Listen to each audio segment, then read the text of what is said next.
Bom dia, bom dia, bom dia. Tô eu aqui, o ET e o gatinho dele, nesse dia 2 de junho de 2020. Oh, benção divina, olha lá. 0220, 20, eu tenho 320 aí. Hoje o dia promete, hein? Dia apocalíptico. Gente, o negócio, a anomalia que aconteceu ontem na Bolsa de Valores, né? Ontem o dólar subiu 0,8%, subiu para 5,38. Ele até deu um picozinho de 5,41, depois ele voltou para 5,38. Só que é o seguinte, o dólar subiu e a bolsa também subiu. Essa é a característica daquele tempo lá atrás que o dólar ficava subindo para nossa tristeza. Espero que seja somente uma anomalia. Tá ok? Gente, uma notícia incrível, interessantíssimo. Olha, se a bolsas de valores acompanhar as internacionais hoje, a alemã, ela está subindo 3,9%. É muita coisa. Ela estourou os 12 mil pontos dela. Gente, é muita coisa. Subiu demais da conta aqui. Se a Bolsa Brasileira subir nessa proporção, ela estoura hoje 90 mil pontos. Será? Não sei não, hein? Aqui no Brasil o negócio é meio doido. Não dá para ter. Hoje eu não vou conseguir falar para você. A tendência pela internacional é que ela suba mesmo. Só que, como eu vi a subida do dólar, isso significa que investidores saíram para pegar essa subida lá para fora. Agora, eu não tenho como falar se vai subir ou não vai. Hoje vai ser uma incógnita. Hoje pode tudo. Ela pode subir um monte na mesma proporção, 3, 4%. Ela pode estabilizar ou ela pode cair porque está tendo uma muvuca muito grande aqui no país. Se não tivesse tendo muvuca, se tivesse tudo bem controlado, ainda vai lá. Outra coisa que eu estou observando aqui é o seguinte. Eu, por incrível que pareça, eu estou vendo alguns imóveis sendo leiloados de bancos do Brasil, por exemplo. Pelo menos eu vi anúncios na internet. Se o Banco do Brasil está leiloando imóveis, graças a Deus alguém lá de cima andou escutando o que eu falei e está fazendo alguma coisa. Assim espero eu, né? Porque precisa vender. Só que eu tava vendo os preços lá, os caras estão vendendo pelos preços, cara, que é para não vender. Não tem como vender. Bom, gente, o negócio é o seguinte, vamos lá. Uma anomalia que aconteceu aqui, um negócio interessante, para vocês saberem. Em 30 de julho de 2019, 31 de julho, no último dia de julho de 2019, quase um ano, certo? Quase um ano, faltam 11 meses atrás, não é isso? O ouro estava sendo cotado por 119 dólares, o valor do minério. De ouro não, de ferro. Beleza. Começou a pandemia, ele em agosto de 2019, ele já caiu para 92. E depois ele foi caindo, até cair num pico bem baixinho,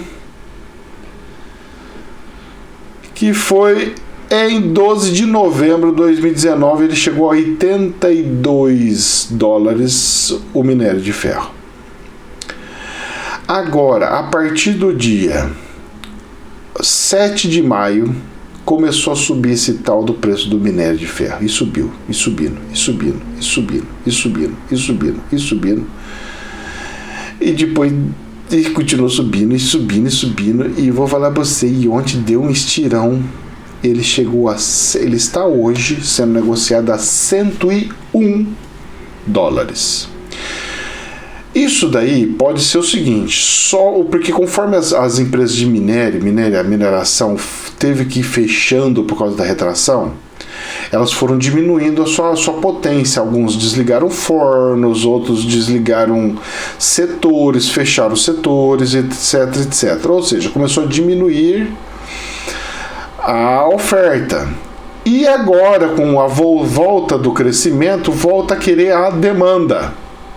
Só que para você religar uma estrutura industrial, ela leva um certo tempo. E eu acho que esse minério de ferro vai subir mais um tanto ainda, hein? Ele subiu muito, gente. Você olha o gráfico assim, você fala, cara, em um mês subiu de 80 para 100. Faz as contas aí, nós estamos falando de 30%. Se você colocar isso, mais o valor do dólar, que subiu mais um tanto, nós estamos falando de valores assim astronômicos. Isso daí, rapaz, se ficar subindo assim e o dólar não baixar, nossa senhora, os carros 0 km eles vão ter que ter um reajuste de uns 30% hein, do valor deles, hein, do carro zero, hein?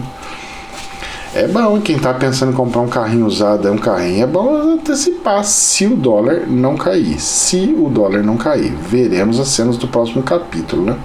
Pelo menos é o que eu estou observando e verificando. E não tem como fugir, porque o preço do minério é o preço do minério, filho. Você pode ir para um lado e pode ir para o outro, não tem conversa.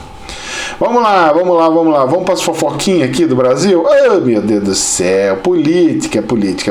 Eu tava vendo o jornal, eu nem sei aonde que tá esse bendito jornal. Eu via hoje de manhã, eu não tenho nem como saber. Eu vi lá que o Partido Novo estava se aproximando, estava se aproximando, não é que tá junto, está aproximando com a esquerda. Eu ainda mandei para um amigo, eu não sei que é um jornal meio que local aqui da região. Depois eu preciso até estudar isso daí, verificar esse negócio para ver isso aí, porque não é possível. O Novo era para ser mais pro lado do centrão, não tem nada que ir para um lado, nem para direita, nem para esquerda. Os caras tinham que ficar meio que no centro, né? Mais isento do negócio. Vamos lá, Correio Brasiliense. Grupo divulga dados sigilosos de Bolsonaro, dos filhos e de ministros. Cara, isso daí... De novo, que se eu não me engano, eu já vi essa mesma historinha aí. O perfil Anonymous Brasil divulgou no Twitter, na noite desta segunda-feira, dados pessoais de diversas autoridades da República. Entre os nomes que tiveram informações sigilosas reveladas estão o presidente da República, os filhos dele, ministros da mulher, da família, dos direitos humanos, Damares, também tiveram dados divulgados. Grupo que criou o perfil na rede social em janeiro de 2012 também revelou informações do empresário Luciano Hang e do deputado estadual Douglas Garcia e mais um monte de gente aí.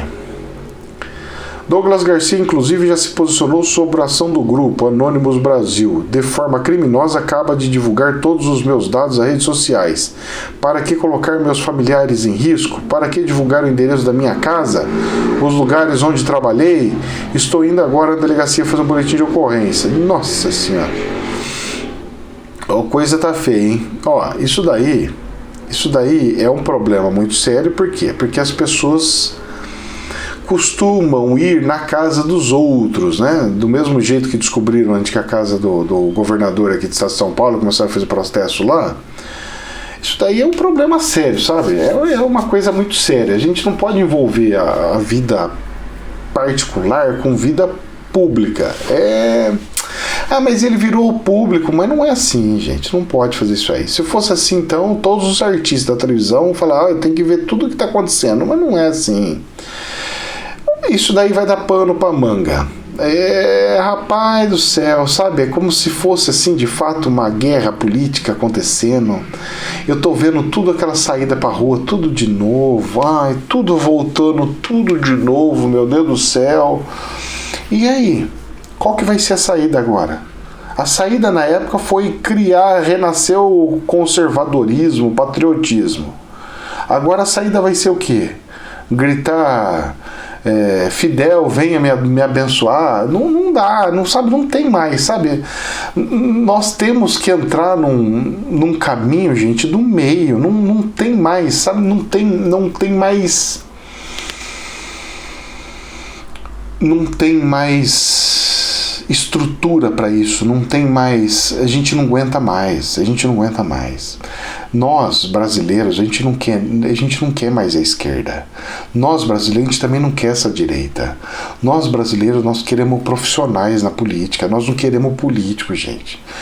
Os brasileiros não querem mais político. Os brasileiros não querem mais político. Os brasileiros querem administrador. O brasileiro quer gente que vai lá, assuma um serviço como se fosse um diretor de uma multinacional. Assuma o seu serviço, faz os números acontecer, traga a estrutura administrativa, faz a coisa andar e pronto, só isso. Nós não queremos populismo, nós não queremos ideologia, nós não queremos radicalismo. E tudo voltando, quebradeira, gente, eu tava vendo, nossa, vidros quebrados, o povo arrombando loja, e tudo orquestrado a nível mundial. Como que pode uma coisa dessa acontecer nos Estados Unidos e aqui ao mesmo tempo? Sabe, é tudo muito orquestrado. Claro que tem forças por trás. Não é uma coisa que foi criada aqui do nada a esmo. Gente, olha, isso daí não é nada bom. E esse ruído aqui, isso aí é um ruído que eu passei para vocês. Esse ruído pode afetar a Bolsa de Valores. Vamos ver mais um ruído grande aqui que vai sair, que saiu no jornal. BBC News. O que é o artigo 142 da Constituição que Bolsonaro citou ao pedir intervenção das Forças Armadas? O vídeo da reunião ministerial foi divulgado em meados de maio, mas continua a ter desdobramentos. Um dos principais envolve a referência que o presidente Jair Bolsonaro fez ao artigo 142. Eu não lembro de ter falado isso daí. Citando da possibilidade de intervenção, entre aspas, no país. Nós queremos fazer cumprir o artigo 142 da Constituição. Todo mundo quer fazer cumprir o artigo 142 da Constituição. E havendo necessidade, qualquer dos poderes pode, né? Pedir às Forças Armadas que intervenham para restabelecer a ordem do Brasil, disse Bolsonaro na reunião. Gente, se está na Constituição, é democrático. Se alguém escreveu isso na Constituição do país, esse artigo, é porque sabiam que poderia ser preciso, que poderia acontecer. Então, quem fala que é crime pedir o artigo 142 não pode falar que é crime, porque está dentro da Constituição. Isso tem que ser discutido, tem que ser verificado e para que serve, em que situações que serve. Agora, simplesmente falar não pode mais falar, não é assim que funciona. Não é assim que funciona. Vamos lá. Depois disso, o artigo começou a ser citado por apoiadores do presidente para defender a tese que as Forças Armadas seriam uma espécie de mediador da queda de braço entre o presidente e o STF, o Supremo Tribunal Federal, que autorizou investigações envolvendo filhos de Bolsonaro. Nessa visão, o presidente poderia convocá-la para intervir no poder judiciário. Ainda está funcionando. Mesmo que possa aparecer algumas deficiências, ainda está funcionando. O que o presidente, eu acho que poderia fazer é pedir para que o Senado investigue e faça como se faz para um próprio Senado, para um deputado, para analisar se ele cometeu alguma coisa errada ou não, e faz uma votação, certo? Eu acho que é assim que deve ser. Eu acho, né? Porque é o Senado que aprova, então é o Senado que tem que analisar e votar, ver se merece impeachment ou não, investigar, ver essas coisas. Isso é função do senador, viu? Então, se tem ministro do Supremo que não está trabalhando direito, fazendo alguma coisa que parece ser errado, o Senado que é responsável. Então você tem que cobrar os senadores para que eles coloquem para ser aberto CPI e verificar o que está acontecendo.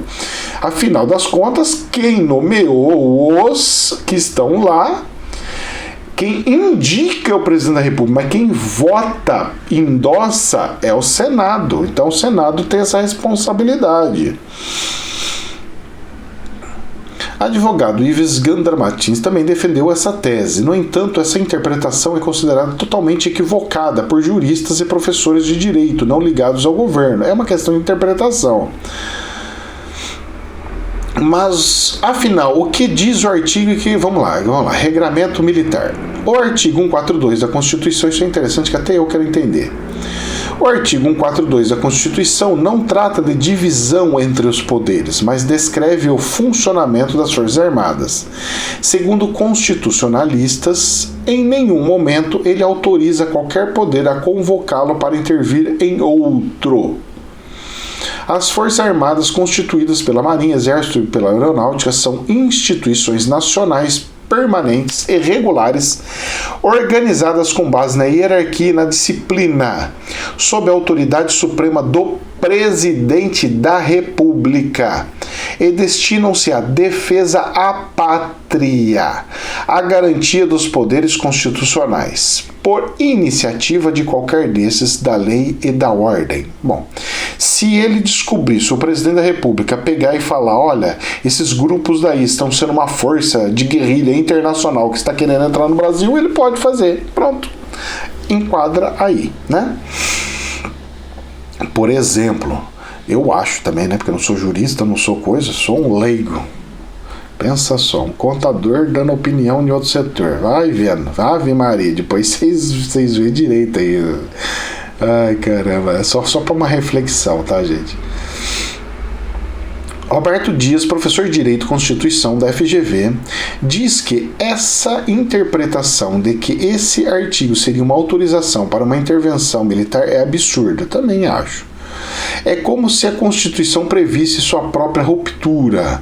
E, logicamente, é algo que não faz sentido. É uma interpretação jurídica, política e logicamente, insustentável. Uma intervenção militar é uma ruptura da ordem constitucional, explica Dias, porque a separação e independência de poderes e as garantias individuais são as principais bases da Carta. A análise é a mesma de outros juristas ouvidos pela BBC News Brasil, como a professora de Direito Vânia Aieta, da Universidade do Estado do Rio de Janeiro, UERJ. Ela explica que o fato de o artigo estabelecer as Forças Armadas sob a autoridade do Presidente da República permite que ele o acione em casos de guerra, como com outros países, ou em casos como auxílio a grandes eventos. Exatamente, estou de acordo com ela.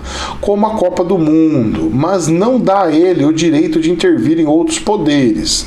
Muito pelo contrário, diz especificamente que são instituições nacionais permanentes e regulares, destinadas a garantia dos poderes constitucionais, isso entre aspas, e não a intervenção deles.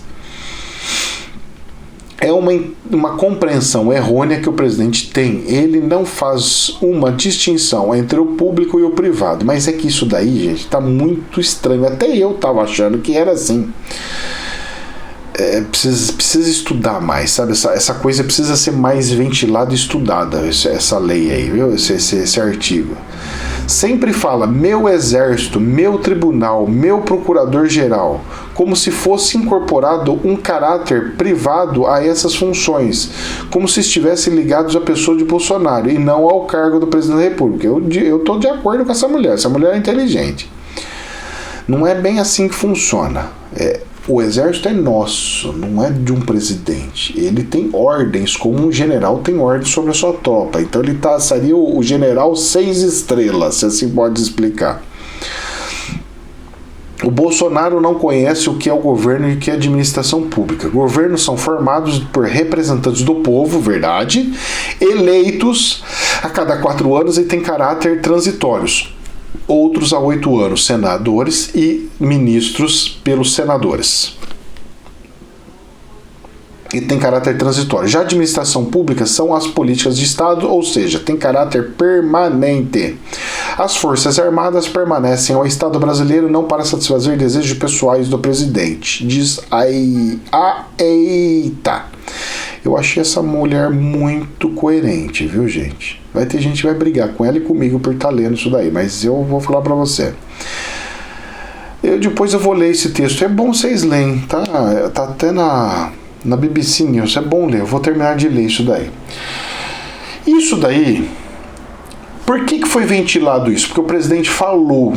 Isso traz um belo de um ruído para as bolsas de valores. Apesar que, como a bolsa de valores já está meio que acostumada com esses ruídos do presidente, ela não sente tanto quando é ele que fala.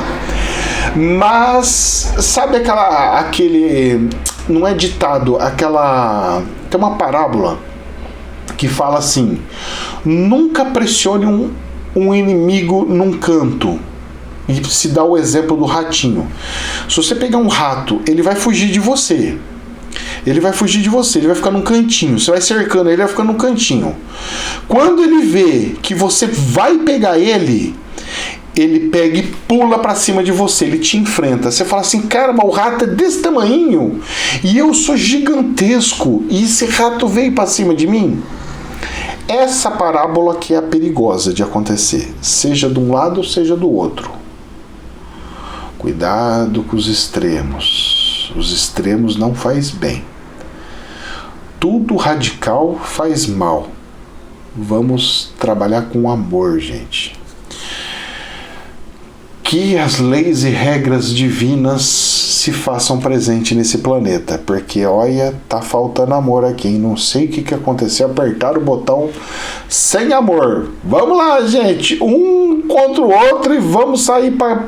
Rapaz, que o amor divino se faça presente, que os anjos digam amém. Jamais é verdade absoluta, gente, somente um prisma. Depois vocês dão uma lida aí e cada um no seu íntimo faça a sua interpretação. Namastê.